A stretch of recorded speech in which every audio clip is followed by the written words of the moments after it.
চারিদিকে কত কিছু ঘটছে, মুখে মুখে ঘটনা যা রটছে, আড়ালে প্রকাশ্যে যা বলছে, তাই নিয়ে ক্যামেরা চলছে, ক্যামেরা চলছে, ক্যামেরা চলছে, ক্যামেরা চলছে। যাবো এবার।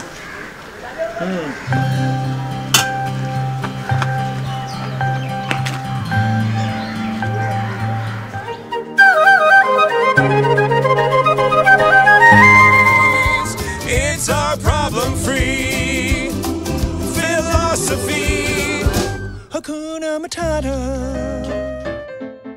We decided to challenge the heat and make learning more joyful.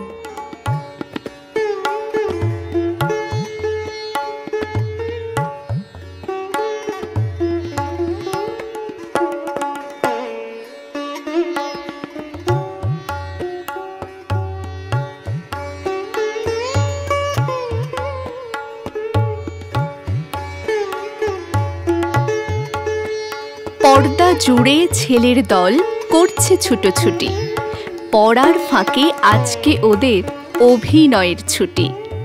যা নয় ওরা সেটাই সেজে সত্যি করছে তাকে, শিখছে নিজে, শিখিয়ে দিচ্ছে বেবাক দুনিয়াকে।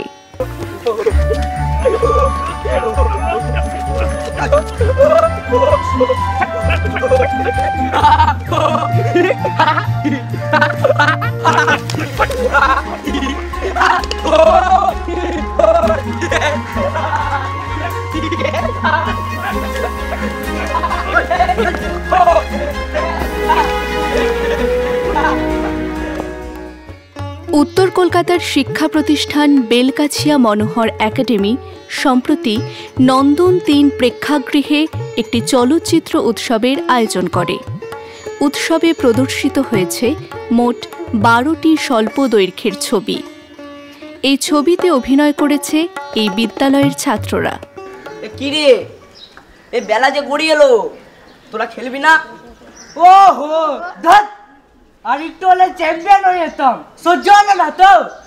বাবাকে বল একটা স্মার্টফোন কিনে দিতে, তারপর দেখিস ফাইট কাকে বলে। ধর, আমি মোবাইলে খেলবো কেন, আমি মাঠে খেলবো। এই দেখ ব্যাট। अरे बाप रे बाप, रोहित शर्मा आया है। कहाँ खेलिएगा सर? माठ में तो पूजा का पिंडाल बना हुआ है। তা মাঠের প্যান্ডেলে ছক্কা খাবেন নাকি? আমারও ইচ্ছে ছিল ক্রিকেট খেলার, কিন্তু কোথায় ক্রিকেট খেলবো? মাঠে তো পুজোর প্যান্ডেল তৈরি হয়েছে। চল তাহলে আমরা রাস্তাতে একটু খেলে নিই। প্রথমে তুই বল কর, আমি ব্যাট করছি, তারপর তুইও ব্যাট করবি। ছোটদের চলচ্চিত্র উৎসবের এই অনুষ্ঠানে উপস্থিত ছিলেন চিত্র পরিচালক গৌতম ঘোষ, সুদেষ্ণা রায়, অভিজিৎ গুহ, সুবীর মণ্ডল ও চিত্রগ্রাহক তাপস রাহা। বাচ্চাদের নিয়ে গড়া ছবিগুলির পরিচালক মেঘনা পাল। প্রধান শিক্ষক ডক্টর উপল চক্রবর্তী জানালেন, একদম নিম্নবিত্ত ছেলে মেয়েদের নিয়ে স্কুল, বাংলা মিডিয়াম স্কুল। আমাদের হঠাৎ একটি স্পর্ধা জাগলো যে আমরা ছোট ছোট চলচ্চিত্র তৈরি করব। এই চলচ্চিত্র তৈরি করাটা পুরোটাই আমাদেরই এক ছোট্ট মেয়ে মেঘনা পাল, তার হাত ধরে। তারপরে মনে ইচ্ছে হলো যে স্ক্রিনিং যদি করতেই হয় তো নন্দনী করলে কি কেমন হয়। আমরা তখন নন্দনে যোগাযোগ করি এবং তার ফলশ্রুতি আজকে আমাদের এই 1 ডজন চলচ্চিত্র। এক শিশু অভিনেতা জানালো, অনেক ভালো অভিজ্ঞতা হলো, আর আমাদের যেই ছবিগুলো হলো ওইগুলো দেখে আমরা আরও খুব আনন্দিত হলাম। শিক্ষিকা ডক্টর সুমনা সেনগুপ্ত বলেন, এই বাচ্চারা সব খুব সাধারণ ঘর থেকে আসা, কোনো ফর্মাল ট্রেনিং নেওয়ার সুযোগ ওরা পায় না, কিন্তু আমাদের সব ছেলেরা এরা আনকাট ডায়মন্ডস। সারা পৃথিবী জুড়ে যে জয়ফুল লার্নিং এর একটা প্রচেষ্টা চলছে, এটা তারই অঙ্গ। যে দেখা যাক না কি করে ওরা, ক্যামেরার সামনে ওরা কি করতে পারে, এবং ক্যামেরার সামনে দাঁড়িয়ে নিজেরা যখন 2-4টে কথা বলছে, তাতে ওদের যে আত্মবিশ্বাসের জায়গাটা এতটাই উঁচু হচ্ছে, যেখানে যাচ্ছে আমি বিশ্বাস করি আমার ছেলেরা আজ থেকে 5, 7, 10 বছর বাদে এর বিরাট সুফল পাবে। ঘড়ির কাঁটায় বিকেল 5:15 অথবা 10:30 বাজলেই নতুন করে কাউকে বলে দিতে হয় না, কারণ সকলেই জানে ডিবি বাংলার পর্দায় শুরু হচ্ছে জনপ্রিয় অনুষ্ঠান ক্যামেরা চলছে।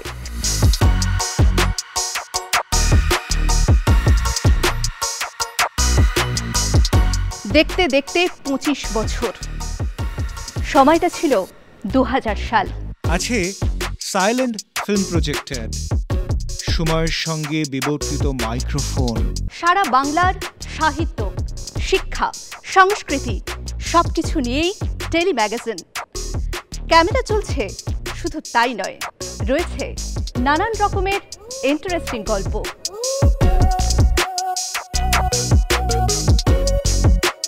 ক্যামেরা চলছে মানে নানান ধরনের নানান মানুষের কীর্তিকলাপ, যাদের কেউ চেনেই না, জানেই না, কিন্তু বাধা বিস্তর।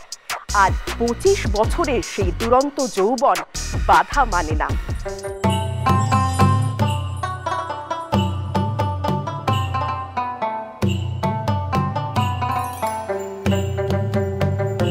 তাই দেখতে থাকুন ক্যামেরা চলছে দূরদর্শনের পর্দায় সোম থেকে শুক্র বিকেল 5:15 এবং রাত্রি 10:30টায়।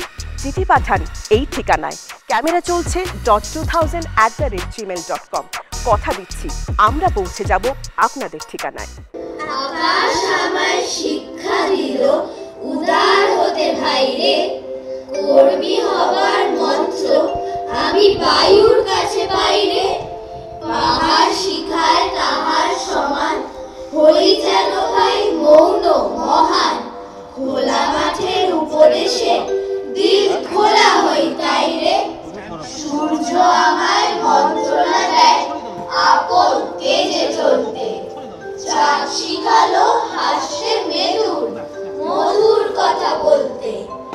ইঙ্গিতে তার শিখায় সাগর অন্তর হোক রত্ন আকর। নদীর কাছে শিক্ষা পেলাম আপন বেগে চলতে। মাটির কাছে সহিষ্ণুতা পেলাম আমি শিক্ষা।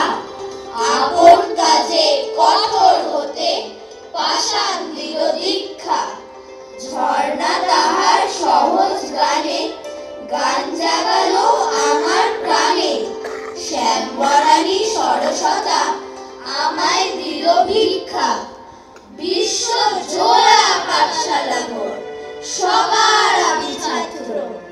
নানান ভাবের নতুন জিনিস শিখছি দিবারাত্র। এই পৃথিবীর বিরাট খাতায় পাঠ্য যে সব পাতায় পাতায়। শিখছি সেসব কৌতূহলে সন্দেহ নাই মাত্র। ছোট ছোট কুঁড়িরা ফুল হয়ে একদিন ফুটে উঠবে, দরকার শুধু সঠিক পরিচর্যার। রিনি বিশ্বাসের পরিচালনায় কথকতার 3য় বার্ষিক অনুষ্ঠানে ত্রিগুণা সেন অডিটোরিয়ামে কবিতা যাপন 3 শীর্ষক এক অনুষ্ঠানের আয়োজন করা হয়। কথকতার প্রাণ যদি কেউ হয় তাহলে প্রতিটি কথক কথকতার প্রাণ। এবং আমার খুদে কথকরা, বা যেটা বলছিলাম যে সবচেয়ে গুরুত্বপূর্ণ যারা শুরু করলো আজকের এই অনুষ্ঠান, এবারের কবিতা যাপনের প্রথমটুকু, তারাই। নানা কবির কবিতা শিশুরা আবৃত্তি করল অনায়াস দক্ষতায়। মায়া ভরা রাস্তায় ছায়া ছায়া বাড়ি, গড়িয়ে গড়িয়ে চলে ছন্দের গাড়ি। কাঞ্চন নদীটির দুধসর জল, বিকেলের পর থেকে কবিতা পাগল। কাটাকুটি কাগজের ডিঙি নৌকায় ধান পাতা পান পাতা হাওয়া খেতে চায়। চারদিকে বিস্তর ফল ফুল গাছে রংদার শব্দেরা ভিড় করে আছে। কেউ চুপচাপ, কেউ ঝগড়ুটে খুব, কেউ ভেসে ওঠে, কেউ জলে দেয় ডুব, কেউ খুব মিনমিনে, কেউ থাকে রেগে, কেউ বা ফোটায় ছবি সারা রাত জেগে, কেউ বা চেঁচিয়ে করে কান ঝালাপালা। মালঞ্চে আনমনে কেউ গাঁথে মালা, কেউ থাকে নাগালে ঢিল ছোড়া দূরে, কেউ দূর আরো দূর দুবরাজপুরে। কেউ বা স্বপ্নে ওরে, কেউ খোঁজে মাটি, ভোমরার চর খায় পিঁপড়ের চাঁটি, গানে গানে ডানা মেলে, কেউ বা ছড়ায়, কেউ মাস্টারি করে, ছন্দ পড়ায়। কত ছবি, কত রং, কত প্রজাপতি, কবিতার দেশে কারো নেই লাভ ক্ষতি। যতই পাহাড়ে ঘুরি, সাগরে বা বনে, কোনোখানে মিল নেই, সুর নেই মনে। বেড়াতে এলাম তাই বছরের শেষে, স্বপ্ন সুরভি মাখা কবিতার দেশে। বেড়াতে এলাম তাই বছরের শেষে, স্বপ্ন সুরভি মাখা কবিতার দেশে। মাগো, আমায় ছুটি দিতে বল, সকাল থেকে পড়েছি যে মেলা। এখন আমি তোমার ঘরে বসে করব শুধু পড়া পড়া খেলা। তুমি বলছো দুপুর এখন সবে, না হয় যেন সত্যি হলো তাই। একদিনও কি দুপুর বেলা হলে বিকেল হলো মনে করতে নাই? আমি তো বেশ ভাবতে পারি মনে, সূর্যি ডুবে গেছে মাঠের শেষে। বাগদি বুড়ি চুবড়ি ভরে নিয়ে শাক তুলেছে পুকুর ধারে এসে। আধার হলো মাদার গাছের তলা, কালি হয়ে এলো দিঘির জল। হাটের থেকে সবাই এলো ফিরে, মাঠের থেকে এলো চাষের দল। মনে কর না উঠলো সাজের তারা, মনে কর না সন্ধে হলো যেন। রাতের বেলা দুপুর যদি হয়, দুপুর বেলা রাত হবে না কেন? ক্যামেরা চলছে।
চারজন চিত্রশিল্পীর চার রকম ভাবনা, চারটি আলাদা কণ্ঠস্বর একত্রে গড়ে তুলেছে এক শক্তিশালী চতুর্ভুজ, যার প্রতিটি কোণেই রয়েছে সৃজনশীলতার আলাদা এক দ্যুতি।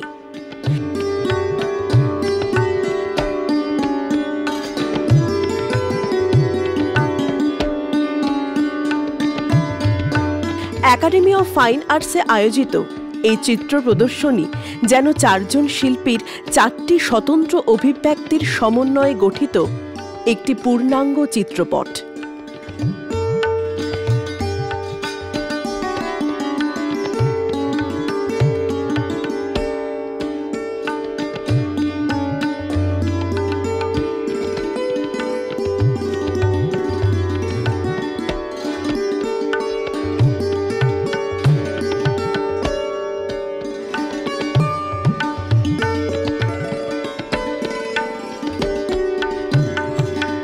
প্রদর্শনী সম্পর্কে শিল্পীদের পক্ষ থেকে কুন্তল দত্ত জানান, আমি মূলত সিটিস্কেপের ওপর কাজ করেছি। হাওড়াতে থাকি, তার যে কনজেশন, তার যে একদম মানে খুব কনজাস্টেড এরিয়া, সেই সব রিফ্লেকশন আমার ছবিতে আছে। Tight composition. দেবাশিস ধারা, সে জীবনের ছবি এঁকেছে, জীবনে তার চলার, তার পাওয়া না পাওয়ার, ব্যর্থতার ইত্যাদির ছবি আছে। প্রদীপ ঘোষের আছে মূলত নেচার বেসিক কাজ, সে মানে মাইন্ডস্কেপ, তার নেচারে যা দেখেছে সেটাকেই সে করেছে, কিন্তু হুবহু নেচারকে কপি করেনি। আর সুশান্ত কর্মকারের হচ্ছে একটু অ্যাবস্ট্রাকশান, একটু অ্যাবস্ট্রাক্ট টাইপের কাজ, যার মনোজগতে যে বিমূর্ত ধারণা দেয় সেই ধারণারই বহিঃপ্রকাশ হয়েছে সুশান্ত কর্মকারের ছবিতে।